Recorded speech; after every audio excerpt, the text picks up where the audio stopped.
ito ay rated SPG. Striktong patnubay at gabay ng magulang ang kailangan. Maaaring may masiselang tema, lengguwahe, karahasan, sexual, horror o droga na hindi angkop sa mga bata. Ikinagalit nga nitong si Greg ang ginawa ng pagtanggi nitong si Edward na maging donor nga itong si Ashley, kaya naman kinausap nga niya ang kanyang abogado na baguhin nga ang last will and testament. Ipinatanggal nga niya itong si Edward upang sa ganoon ay mas magipit nga ito.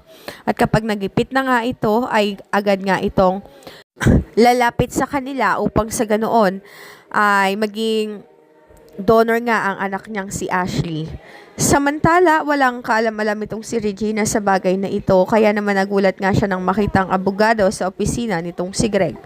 Dito na nga pumasok sa eksena itong si Regina at tinatanong nga si Greg kung bakit ipinatanggal nga niya si last will.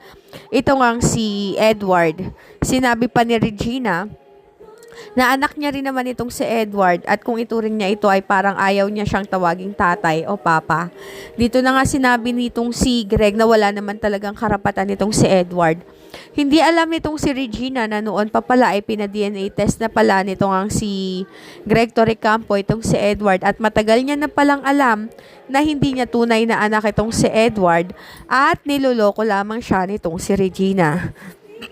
Kaya naman, mas minabuti niya na lamang manahimik at kunwaring walang alam, alang-alang sa kanilang pamilya.